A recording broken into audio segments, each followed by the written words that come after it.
Hello student, welcome back to the KD classes. इस video lecture में हम देखने वाले हैं class 12 physics chapter number 6 part 3 Kirchhoff second law. First law हम चैप्टर नंबर इसी में ही पार्ट 2 में देख चुके हैं।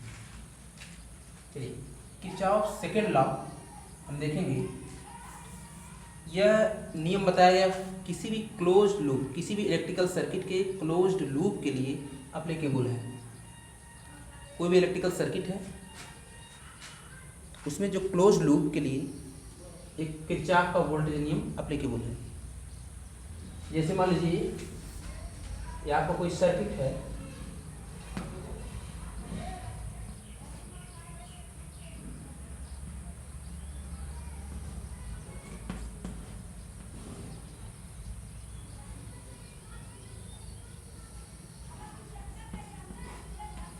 सर्किट है, रेजिस्टेंस R1 कर सकते हैं, R2 और R3, R2 और R3। ये आपका सेल है प्लस माइनस E, और ये इसको E1 इसको E2 हम कंसिडर कर सकते हैं। तो ये आपका देखें, एक यहाँ से चलेंगे यहाँ तक आएंगे तो एक क्लोज लूप है। इसमें दो लूप है बन रहे हैं, एक तो यही लूप बन रहा है, एक ऊपर वाला लूप बन रहा है। यानी इस पॉइंट को अगर हम कंसीडर करें ए बी सी डी ई और एफ, तो दो लूप बन रहा है ए बी सी एफ ए। एक तो लूप ये हुआ, दूसरा loop C D E F, तो दो लूप हुआ। तीसरा लूप भी इसमें बन रहा है ए बी डी ई ए। तो किसी भी लूप के लिए जो नियम अप्लाई किया गया है वह किरचॉफ सेकंड लॉ अर्थात किरचॉफ का वोल्टेज लॉ ये एप्लीकेबल है। तो इससे हम केवीएल भी करते हैं, इसको हम क्या कहते हैं शॉर्टकट में केवीएल। तो इस नियम के अनुसार हम देखेंगे according to this law the algebraic sum of all potential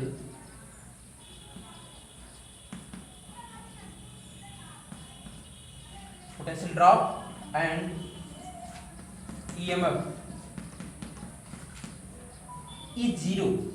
is zero along a closed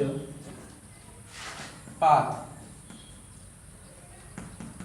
in a electric circuit. यानी किसी भी इलेक्ट्रिक सर्किट के क्लोज पाथ में टोटल पोटेंशियल ड्रॉप और उसके ईएमएफ का अलजेब्रिक सम जीरो होता है। यानी हम कह सकते हैं डेल्टा V का समेशन बात करें तो जीरो। दूसरी भाषा में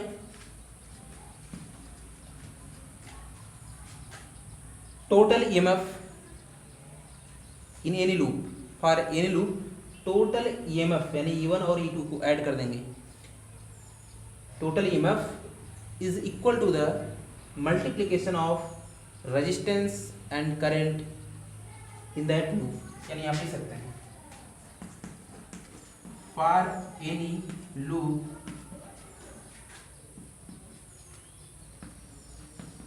टोटल ईएमएफ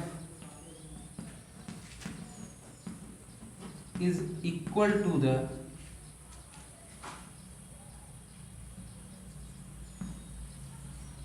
multiplication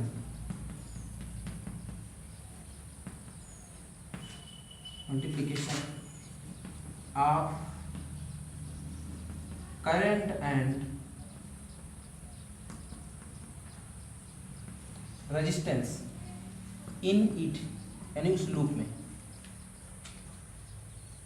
इसके अकॉर्डिंग क्या होगा, यानी किसी लूप में टोटल ईएमएफ को ऐड करेंगे और रेजिस्टेंस और करंट का मल्टीप्लिकेशन उसको ऐड करेंगे, मल्टीप्लाई करके तो वो आपस में क्या होते हैं, इक्वल होते हैं। इस प्रकार से हम कह सकते हैं summation of E is equal to the summation of I और आर। आई आर जितने भी होंगे करस्पॉन्डिंग रेजिस्टेंस में फ्लो करने वाला रेजिस्टेंस करंट, उसका मल्टीप्लाई करके ऐड करते चले जाएंगे तो किसके इक्वल आएगा, टोटल ईएमएफ के। तो इसको आप नोट करेंगे। उसके बाद इस क्लोज लूप में अकॉर्डिंग टू केवीएल कौन कौन से रूल अप्लाई होने वाले हैं उसे हम देखेंगे, जिसकी सहायता से इसमें हम फ्लो करने वाला करंट या वोल्टेज फाइंड कर सकते हैं। तो आप इसको यहाँ तक नोट करें।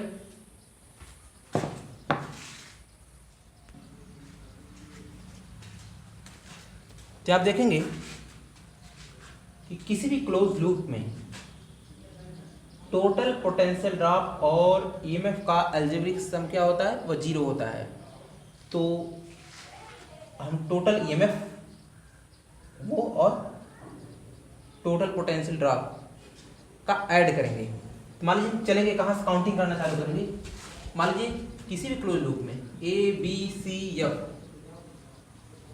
इसके लिए हम ये रूल अप्लाई करेंगे। फिर उसके बाद ये दूसरे लूप के लिए भी F C D E F, इस लूप के लिए अप्लाई करेंगे।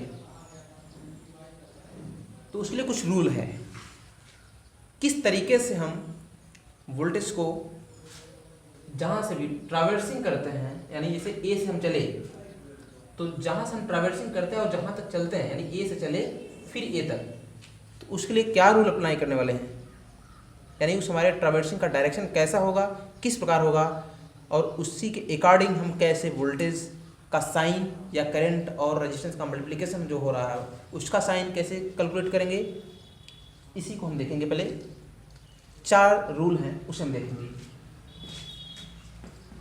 According to Kirchhoff's law first rule ये है, जब हम ट्रैवर्स करेंगे, मान लीजिए हमारे रास्ते में आ रहा है रेजिस्टेंस आर और करंट उसमें फ्लो हो रहा आई, तो जिस भी रेजिस्टेंस के क्रॉस हम ट्रैवर्सिंग करते हैं और अगर हम करंट के डायरेक्शन में चल रहे होते हैं, तो ये करंट के डायरेक्शन में जब चलेंगे तो आई और आर का जो मल्टीप्लिकेशन होता है उसको हम कंसीडर करते हैं माइनस आर या माइनस आई आर। माइनस इसलिए कंसीडर करते हैं क्योंकि करंट के डायरेक्शन जब हम चल रहे होते हैं तो रेजिस्टेंस के अक्रॉस जो आई और आर का मल्टीप्लिकेशन होता है उससे रिलेटेड जो वोल्टेज होता है वो क्या होता है, वोल्टेज ड्रॉप आता है, इसलिए हम माइनस करते हैं। दूसरा कंडीशन, जब भी रेजिस्टेंस आर में करंट फ्लो हो रहा होता है और हमारा जो ट्रैवर्सिंग का डायरेक्शन होता है वो करंट के अपोजिट डायरेक्शन में होता है, तो उस कंडीशन में आई आर का जो हम मल्टीप्लिकेशन कंसीडर करते हैं, यानी वोल्टेज ये हायर वोल्टेज अर्थात वोल्टेज में अधिकता आती है। तीसरा कंडीशन, जैसे मान लीजिए ए बैटरी आ गई प्लस माइनस ई, अगर हमारा ट्रैवर्सिंग का जो डायरेक्शन है और प्लस से माइनस के डायरेक्शन में है तो हम कंसीडर करते हैं माइनस ई, यानी हायर टू लोअर जा रहे हैं इसलिए माइनस। तीसरा कंडीशन, चौथा कंडीशन, अगर बैटरी आपकी ई है और हमारा चलने का डायरेक्शन क्या है, माइनस टू प्लस है, यानी लोअर टू हायर चल रहे हैं, उस कंडीशन में हम कंसीडर करते हैं प्लस ई। ये रूल हम अपनाने वाले हैं, अप्लाई करेंगे इस क्लोज सर्किट में, और इसी रूल को अप्लाई करके हम करंट या वोल्टेज इसमें फाइंड कर सकते हैं। तो चलिए, जैसे सबसे पहले हम चलते हैं loop, first loop A B C F, in loop A B C F फिर ए, यानी हम चले कहाँ से, ए से लेके बी, बी से लेके सी और सी से लेके एफ और एफ से लेके ए, इस लूप में चलेंगे। लेकिन सबसे पहले हमें आप देखेंगे ए प्लस टर्मिनल है, ये भी प्लस टर्मिनल, यानी सेल का जो बड़ी वाली लाइन दिख रहा है वो प्लस टर्मिनल और छोटी वाली लाइन नेगेटिव टर्मिनल। तो इससे निकलने वाले जो करंट का डायरेक्शन I1 और यहां से करंट का डायरेक्शन I2। तो किसी भी क्लोज सर्किट को सॉल्व करने के लिए हमें दोनों नियम आने चाहिए, किरचॉफ के दोनों नियम, फर्स्ट और सेकंड। फर्स्ट नियम KCL, जंक्शन पे आने वाली करंट और जंक्शन से जाने वाली करंट दोनों क्या होते हैं, दोनों का ऐड करेंगे तो इक्वल। एक बार फिर सुने, according to KCL, Kirchhoff current law, first law जिसे हम कहते हैं, किसी भी इलेक्ट्रिक सर्किट के जंक्शन पर टोटल आने वाली करंट इक्वल टू टोटल जाने वाली करंट होती है। या हम कहें किसी भी इलेक्ट्रिकल सर्किट के जंक्शन पर मीट करने वाली करंट का अलजेब्रिक सम क्या होता है, वह 0 होता है। इस चीज़ को जानते हैं, इसमें हम पार्ट नंबर 2 में बताया है। आप अच्छी तरीके से फॉर द स्ट्रॉन्ग कॉन्सेप्ट वहाँ से जाकर देख सकते हैं। तो चले, तो यहाँ से I1 करंट निकल रही है, इस जंक्शन पहुँचेगी I1, और यहाँ से I2 करंट निकल रही है, इस जंक्शन पहुँचेगी। यानी कि इस जंक्शन पे दोनों आने वाली करंट क्या है, I2 है और I1। और तो जाने वाली करंट क्या हो सकती है, आने वाली करंट बराबर जाने वाली करंट क्या हो जाएगा, I1 प्लस I2, इधर I1 प्लस I2 हो जाएगा। तो क्लियर, इस प्रकार से करंट हमें पता हो गया। अब हम इस रूल को अप्लाई करेंगे। सबसे पहले किस लूप में, A B C F A में। तो हमारे चलने का डायरेक्शन कहां से है, A से हम चल रहे हैं, फिर A पहुंच रहे हैं, अर्थात यहां से ऐसे चल रहे हैं। हमारे चलने का डायरेक्शन ऐसा है। तो चले, यहां से चलेंगे, सबसे पहले कौन आ रहा है, E1, अर्थात EMF E1। E1 को पॉजिटिव कंसीडर करेंगे कि नेगेटिव, तो -2 प्लस जा रहे हैं, -2 प्लस। जब भी हम -2 प्लस के डायरेक्शन में जा रहे होते हैं, ये हमारा डायरेक्शन प्लस के डायरेक्शन में जा रहे हैं, तो प्लस E कंसीडर करते हैं, E1 प्लस। फिर ऐड करेंगे किसको, करंट और रेजिस्टेंस का मल्टीप्लिकेशन।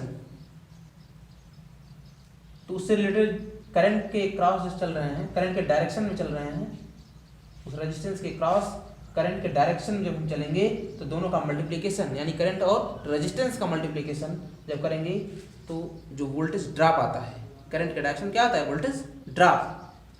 अर्थात ये देखिए, करंट के डायरेक्शन में चलने का मतलब है IR जो मल्टीप्लाई करेंगे वो माइनस में होगा, -I1 R1। यहां तक हुआ। फिर यहां देखेंगे I2 करंट, I2 करंट का डायरेक्शन इधर है और हमारा चलने का डायरेक्शन है उसके अपोजिट डायरेक्शन में। इट मींस हम प्लस कंसीडर करेंगे। देखिए, जब भी हम करंट के अपोजिट डायरेक्शन में चल रहे होते हैं, करंट जा रही है इधर और हम चल रहे हैं उसके अपोजिट डायरेक्शन में, तो प्लस IR, यानी यहाँ पे I2 है और R2। उसके बाद फिर EMF प्लस से माइनस तरफ जाएंगे तो हम नेगेटिव कंसीडर करते हैं, प्लस से माइनस, अर्थात -E2 इक्वल टू 0। यहां से E1 E2 इधर लाइए, बाकी सब उधर ट्रांसपोज कर दीजिए, हो जाएगा I1 प्लस R2, ये वाला पोर्शन जाएगा उधर माइनस में हो जाएगा I2 R2। Equation number 1। इसी प्रकार इन लूप चलेंगे हम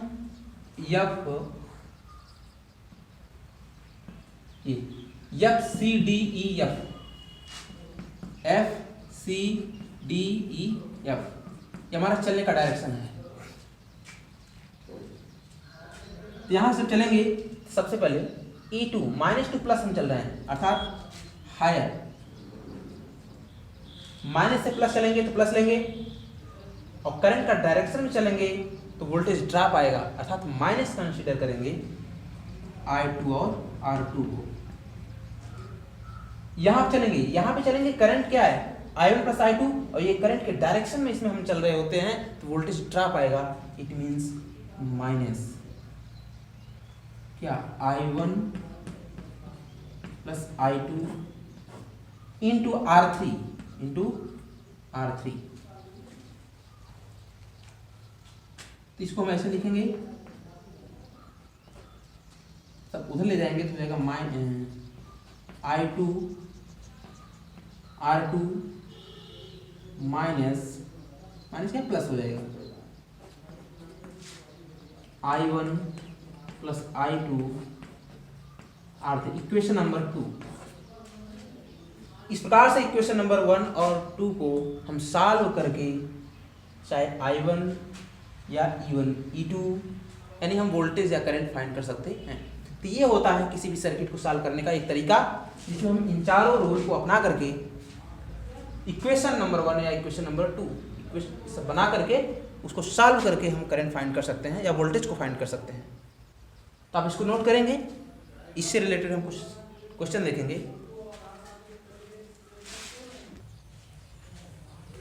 यहाँ पे क्वेश्चन देखेंगे, calculate the values of I1 and I2। हमें I1 पहले तो आप देखेंगे ये आपका सेल E1 है और ये सेल E2 है। E1 का वैल्यू दिया गया है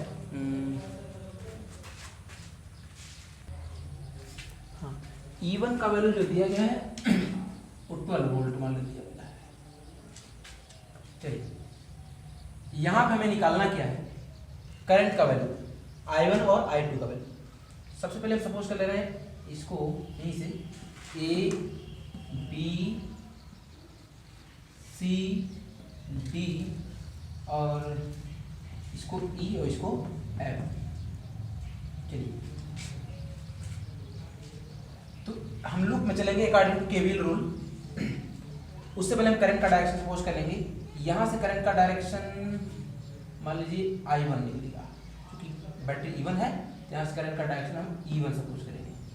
और यहाँ से करंट का डायरेक्शन चूंकि प्लस टर्मिनल से निकलेगा, जिसको हम I2 कंसिडर करेंगे। क्लियर? चलिए यहाँ से करंट का डायरेक्शन जब आएगा इस जंक्शन पे और यहाँ से करंट I2 इस जंक्शन जाएगा, तो इस जंक्शन पे आने वाला करंट क्या हो जाएगा, I1 इधर से और I2 इधर से, तो जाने वाला करंट क्या हो जाएगा इसमें, वो हो जाएगा I1 और प्लस I2, यानी इस रेजिस्टेंस में जो करंट जाएगा वो क्या हो जाएगा I1 plus I2 according to KCL rule. चलें अब हम केवीएल रूल अप्लाई करेंगे, किरचॉफ वोल्टेज लॉ। सबसे पहले loop A B C D, चलिए in loop A B C D इसमें चलेंगे। सबसे पहले A से B यानी हमारे चलने का डायरेक्शन ऐसे कुछ है, तो जब A से B चलेंगे आप देखें प्लस से माइनस हम जा रहे हैं, यानी प्लस टर्मिनल से माइनस, तो E1 क्या कंसीडर करेंगे माइनस कंसीडर करेंगे, डायरेक्ट हम वैल्यू रखेंगे -12। चले उसके बाद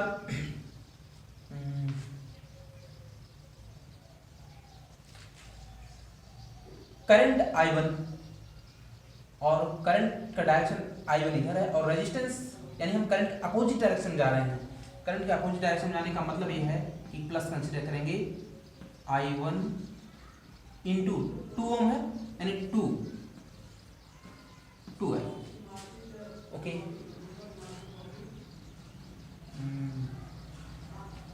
उसके बाद यहां पहुंचेंगे तो करंट हमारा इधर आ रहा है, यानी करंट अपोजिट डायरेक्शन में जा रहे हैं, तो फिर प्लस हो जाएगा current I1 plus I2 into 4। और कुछ है इसमें अब तो नहीं है, इक्वल टू 0। इक्वेशन नंबर 1, इसको ऐसा हम सॉल्व कर सकते हैं। 12 को उधर ले जाएंगे तो हो जाएगा 2i plus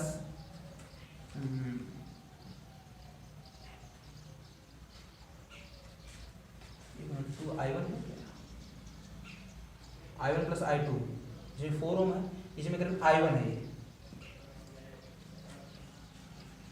I1 plus I2 4 equal to 12।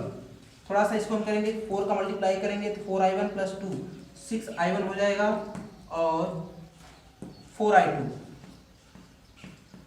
Equal to 12। Equation number 1, ये तो इक्वेशन नंबर 1 बन गया। इसी प्रकार हम चलेंगे इसमें D से C, C से E, F D, यानी इन लूप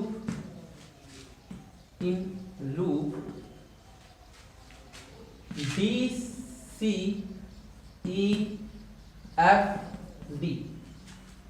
तो करंट का direction I1 plus I2 into R2 value है 4 ओम। चूंकि करंट के डायरेक्शन में जा रहे हैं तो सब माइनस हो जाएगा।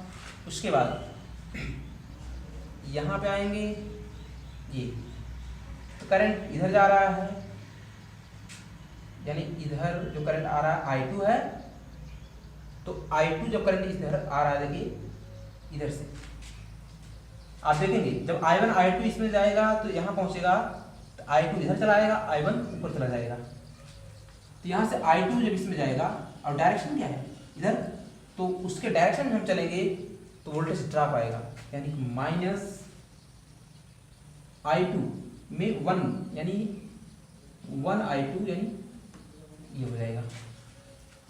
उसके बाद यहाँ पे 6 वोल्ट बैटरी है, माइनस टू प्लस जा रहे हैं, यानी प्लस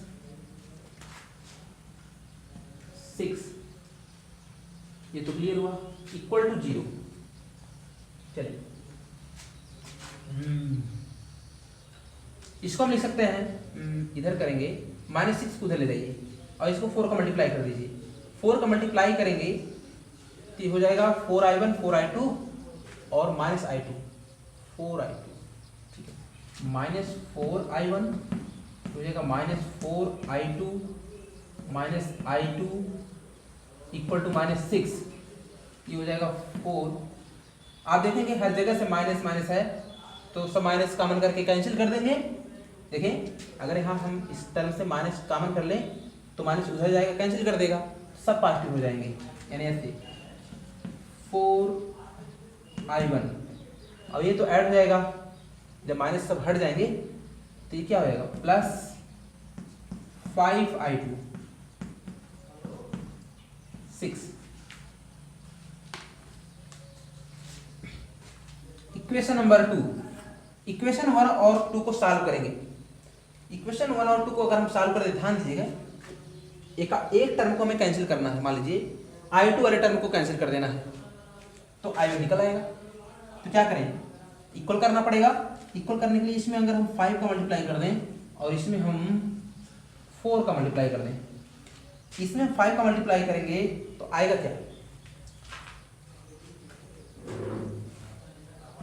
30i1 आएगा और प्लस 20i2 आएगा। उसके बाद इक्वल टू 60। चलिए ये तो पहले वाले से आया।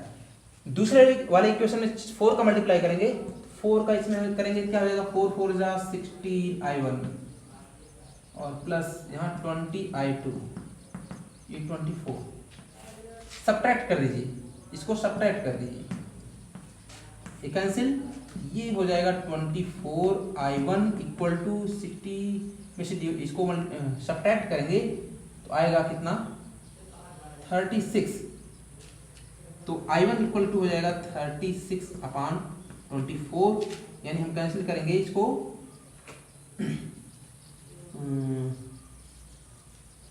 एक मिनट, ये तो 1 है, 2 से कट करेंगे तो 18/7 एम्पियर, यानी I1 का वैल्यू इतना आया। अगर I1 का वैल्यू हमें पता हो गया तो I2 का वैल्यू निकाल सकते हैं इक्वेशन नंबर 1 में पुट करके। इक्वेशन नंबर 1 ये है, यहाँ पे पुटिंग द वैल्यू ऑफ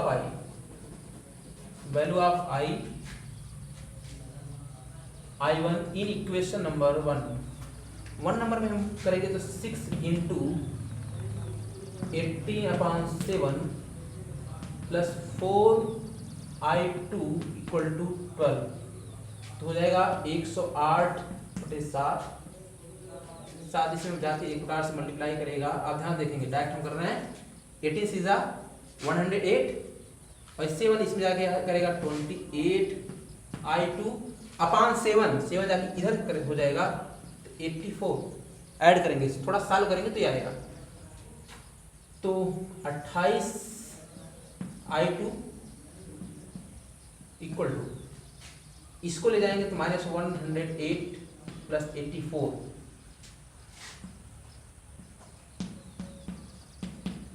इसको सॉल्व करेंगे 8 में 4 में 4 हो जाएगा और ये 2 यानी -24। I2 इक्वल टू हो जाएगा -24/28। सॉल्व करेंगे 4 6 जा एंड 4 7 जा, यानी I2 का जो वैल्यू आया है -6/7 एम्पियर। तो इस प्रकार से हम KVL रूल और KCL रूल अप्लाई करके इक्वेशन बना करके, यानी इस लूप में एक इक्वेशन, इस लूप में एक इक्वेशन 1 और 2 बना करके सॉल्व करेंगे, हमें I1 और I2 का वैल्यू पता हो जाता है। तो आज के लिए बस इतना ही। Thank you so much.